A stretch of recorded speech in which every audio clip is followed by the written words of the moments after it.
Hi hello നമസ്കാരം. എല്ലാവരും സുഖമായിരിക്കുന്നുണ്ടല്ലോ അല്ലേ? ഞങ്ങൾ സുഖമായിരിക്കുകയാണ്. GS വ്ളോഗ് പാറശാല വീഡിയോയിലേക്ക് ഏവരെയും സ്വാഗതം ചെയ്യുകയാണ്.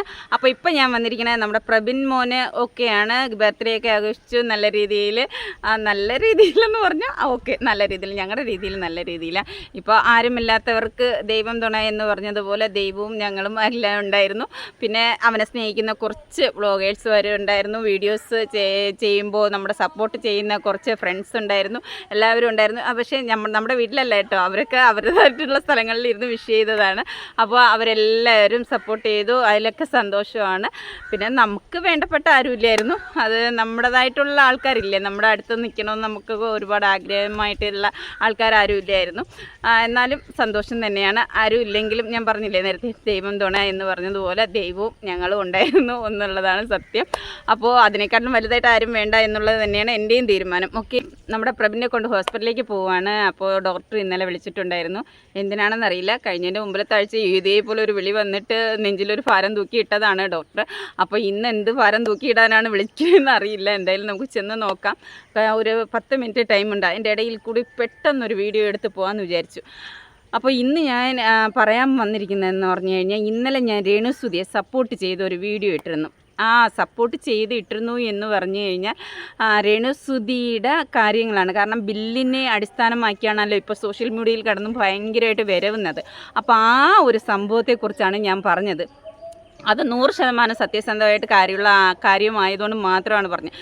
നെഗറ്റീവ്, അതായത് നമ്മുടെ വീഡിയോയ്ക്ക് താഴെ വന്ന് കമൻ്റ് ഇട്ടവരിൽ 1-2 പേര് ഇവളെ എപ്പോഴും രേണുസുതിക്കെതിരെ പറഞ്ഞുകൊണ്ടിരുന്നവളല്ലേ പെട്ടെന്ന് ഇങ്ങനെ ചെയ്തിരിക്കുന്നു എന്ന് പറയുമ്പോൾ നിങ്ങൾ ആഗ്രഹിക്കുന്ന എന്താണെന്ന് എനിക്കറിയില്ല. എപ്പോഴും സപ്പോർട്ട് നെഗറ്റീവിലായിട്ടാണോ നിൽക്കണമെന്ന് നിങ്ങൾ ആഗ്രഹിക്കുന്നത്, അതോ ഞാൻ പോസിറ്റീവായിട്ട് രേണുവിൻ്റെ കൂടെ നിൽക്കണമെന്നാണോ നിങ്ങൾ ആഗ്രഹിക്കണമെന്ന് എനിക്കറിയത്തില്ല. അപ്പം അത് നിങ്ങൾക്കല്ലേ അറിയുള്ളൂ.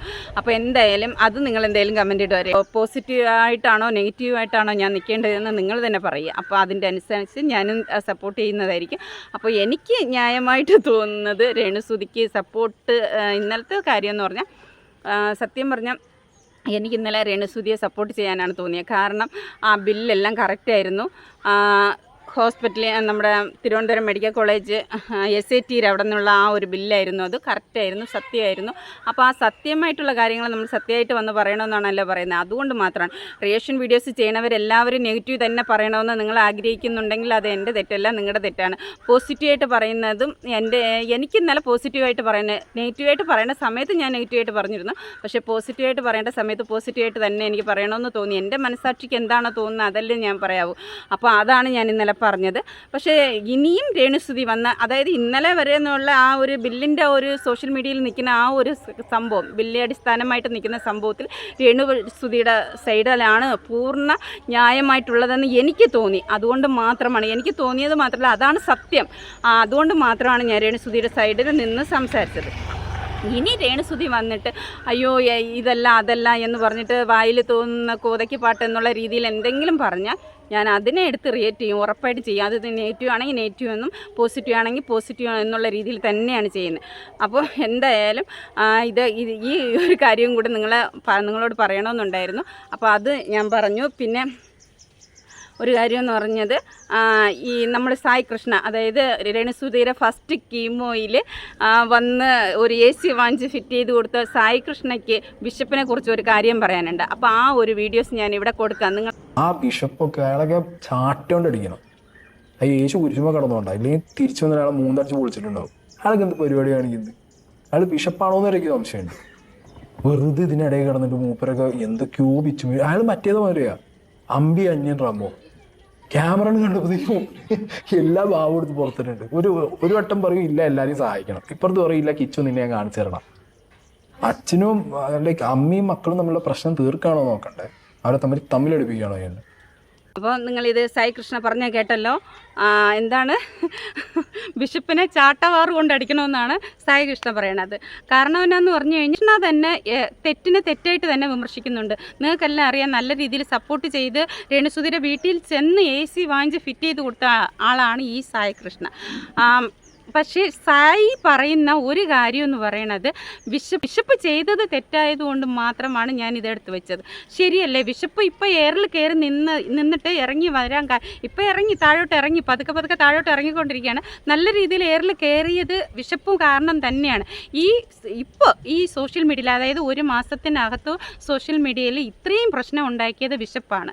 അപ്പോൾ ബിഷപ്പിന് മുകളിൽ നിന്നുള്ള ഒരു ഉത്തരവ് കിട്ടി, അതോടെ ബിഷപ്പ് താഴേക്ക് ഇറങ്ങി. കാരണം ഇവരെ കുടുംബത്തിൽ കയറി വന്ന് പ്രാർത്ഥിക്കുക, പോവുക. ഒരു രോഗി എന്ന് പറയുമ്പോൾ ഒരു ബിഷപ്പ് എന്നുള്ള രീതിയിൽ വന്ന് നമ്മുടെ വീട്ടിലൊന്ന് പ്രാർത്ഥിക്കുക, പ്രാർത്ഥന കഴിയുക. അവരെന്ത് തന്നെ പറഞ്ഞാലും ഒരു ചെവി കൊണ്ട് കേട്ട് മറ്റേ ചെവി കൊണ്ട് കളഞ്ഞിട്ട് പോവേണ്ട ബിഷപ്പ് വന്ന് സോഷ്യൽ മീഡിയയിൽ വന്നിരുന്ന അവരുടെ ഫാമിലിയിലുള്ള മറ്റു പല കാര്യങ്ങളും എടുത്ത് സോഷ്യൽ മീഡിയയിൽ കൊണ്ടിട്ട് കൊടുക്കേണ്ട ഒരു കാര്യമില്ലായിരുന്നു. അതുകൊണ്ട് മാത്രമാണ് ബിഷപ്പ് ഇത്രയും എയറിൽ കയറി പോയത്. ബിഷപ്പിന് അതായിരുന്നു ആവശ്യവും കേട്ടോ. പക്ഷേ ഇപ്പോൾ കിച്ചുവിൻ്റെ സൈഡിൽ എല്ലാവരും കൂടെ കയറി നിന്നപ്പോൾ ബിഷപ്പ് വിചാരിച്ചില്ല. ഇപ്പോൾ ഇതാ ബിഗ് ബോസിൽ കിച്ചു പോകാൻ നിൽക്കുകയല്ലേ, അതിൻ്റെ ഒരു ഇത് ആയപ്പോൾ ബിഷപ്പിന് ശരിക്കും പെട്ടുപോയി. കാരണം ഫസ്റ്റ് ഇതുപോലെ തന്നെയായിരുന്നു. രേണുസുതിയും ബിഗ് ബോസിലേക്ക് കയറാൻ സമയത്തിനാണ് ബിഷപ്പ് വന്ന് ഇത്രയും കാര്യങ്ങൾ എയറിൽ കയറ്റി വിട്ടത് രേണുവിനെ. അതോടെ രേണുസുതി ബിഗ് ബോസിലേക്ക് പോയി. ഇപ്പോൾ ഇതായി തിരിച്ചു വന്ന് കിച്ചുവിനെയും നല്ലപോലെ ഒന്ന് എയറിലേക്ക് കയറ്റി വിട്ടു. കിച്ചുവും ബിഗ് ബോസിലേക്ക് സെലക്റ്റായി എന്നാണ് എനിക്ക് കിട്ടിയ അറിവ്. എന്തായാലും നന്നായിരിക്കട്ടെ. അവന് ഇപ്പോൾ ചെറിയ ഷൂട്ടിങ്ങും കാര്യങ്ങളൊക്കെ കിട്ടിയിട്ടുണ്ട്. അവൻ്റെ ആ ഒരു ബിസിനസ് നല്ല രീതിയിൽ പോകുന്നുണ്ട്. അപ്പോൾ ആരൊക്കെ എന്തൊക്കെ ചെയ്തിരുന്നാലും മക്കളെ സപ്പോർട്ട് ചെയ്യുന്നതെന്ന് പറയുന്ന അച്ഛനും അമ്മയുമാണല്ലേ. ഇവിടെ അച്ഛനില്ല കിച്ചുവിന്. അമ്മ എന്ന് പറഞ്ഞാൽ അവൻ്റെ സ്വന്തം അമ്മ മരിച്ചു പോയെങ്കിലും വളത്തമ്മ എന്നുള്ള രീതിയിൽ രേണുസുതി ഉണ്ടായിരുന്നു. പക്ഷേ ഇവിടെ ആ ഒരു സപ്പോർട്ട് അവനില്ല. അപ്പോൾ ദൈവം ഞാൻ ഫസ്റ്റ് പറഞ്ഞതുപോലെ ദൈവം തുണയാണ് കിച്ചുവിൻ്റെ സൈഡിൽ. അപ്പോൾ ആരൊക്കെ ഇല്ലെങ്കിലും കിച്ചു രക്ഷപ്പെട്ടു പോകുമെന്നുള്ളത് ഇപ്പോൾ നമുക്ക് മനസ്സിലായി. ഇപ്പം ഞാൻ രേണുസുതിയെ കുറ്റം പറയണതല്ല, ഇപ്പം ബിഷപ്പിൻ്റെ കാര്യം പറഞ്ഞതുകൊണ്ട് മാത്രമാണ് പറഞ്ഞത്. ബിഷപ്പ് ഇത്രയും പ്രശ്നങ്ങൾ ഉണ്ടാക്കിയത് കൊണ്ടാണ് ഈ ഒരു സംഭവം ഉണ്ടായത്. അത് സായികൃഷ്ണൻ തന്നെ എടുത്ത് പറയുന്നുണ്ട്, നിങ്ങൾ കേട്ടതാണല്ലോ, അതുകൊണ്ട് മാത്രമാണ്. പിന്നെ ഒരു കാര്യം എന്ന് പറയുന്നത്, രേണുസുതിയെ ഞാൻ സപ്പോർട്ട് ചെയ്യേണ്ടതാണെങ്കിൽ ആരെന്ത് പറഞ്ഞാലും ഞാൻ സപ്പോർട്ട് തീർച്ചയായിട്ടും ചെയ്തിരിക്കും. അതേസമയം രേണുസുതി വന്ന് എന്തെങ്കിലും കോതയ്ക്ക് പാട്ടെന്നുള്ള രീതിയിൽ എന്തെങ്കിലും പറഞ്ഞു കഴിഞ്ഞാൽ അതിനെ എടുത്ത് വിമർശിക്കുകയും ചെയ്യും. ഇപ്പോൾ രണ്ടായാലും ഞാൻ ചെയ്യും. എനിക്ക് വീഡിയോ ചെയ്തല്ലേ പറ്റുള്ളൂ. അപ്പോൾ ഞാൻ ചെയ്തിരിക്കും. ഇനിയിപ്പോൾ അൺസബായി രേണുസുതിയെ സപ്പോർട്ട് ചെയ്യുന്നെന്ന് പറഞ്ഞ് എനിക്കൊരു മെസ്സേജ് വന്നു. അതുകൊണ്ട് ഞാൻ അൺസബായി പോകുന്നു എന്ന് പറഞ്ഞ ആ ഒരു ബ്രോയോട് എനിക്ക് പറയാനുള്ള കാര്യം എന്ന് പറഞ്ഞാൽ, നമ്മൾ സത്യസന്ധതയായിട്ടാണ് നിൽക്കേണ്ടത്. തെറ്റ് ചെയ്യാത്തവരാരുമില്ല. നമ്മുടെ ബിഷപ്പ് കഴിഞ്ഞ ഒരു വീഡിയോയിൽ വന്ന് പറഞ്ഞതുപോലെ, നിങ്ങൾ പാപം ചെയ്യാത്തവർ കല്ലെറിയട്ടെ, രേണുസുതിയെ കല്ലെറിയട്ടെ എന്ന് പറഞ്ഞതുപോലെ, നമ്മൾ പാപം ചെയ്യാത്തവരാരും തന്നെ ഇല്ല. ഞാനായാലും നിങ്ങളായാലും ആരും തന്നെ ഇല്ല. അപ്പോൾ ഈ റിയാക്ഷൻ വീഡിയോസ് ചെയ്യുന്ന ഞാൻ ഉൾപ്പെടെ ഉള്ള എല്ലാവരെയും ഞാൻ പറയുകയാണ്, ആരും നല്ലവരല്ല. പക്ഷേ തെറ്റിനെ തെറ്റെന്നും ശരിയെന്നും പറയുന്നതാണ് അവിടെ ഒരു ന്യായമുണ്ടെന്നാണ് എനിക്ക് തോന്നുന്നത്. അത് ഞാൻ പറയുന്നത് എൻ്റെ അഭിപ്രായം മാത്രമാണിത്. അപ്പോൾ ഓക്കെ, പ്രവീണിനെ കൊണ്ട് ഹോസ്പിറ്റലിൽ പോയിട്ട് വരികയാണ്. അപ്പോൾ ഇത്രയൊക്കെയുള്ളൂ. അടുത്തൊരു വീഡിയോയിൽ കാണുന്നവരെ ബായ്. ചാനൽ പുതിയതായിട്ട് കാണുന്നവരാണ് ഈ ചാനൽ സബ് ചെയ്യാനും ലൈക്ക് അടിക്കാനും കമൻറ്റ് ഇടാനും വീഡിയോ ഷെയർ ചെയ്യാനും മറക്കല്ലേ. ഓക്കെ.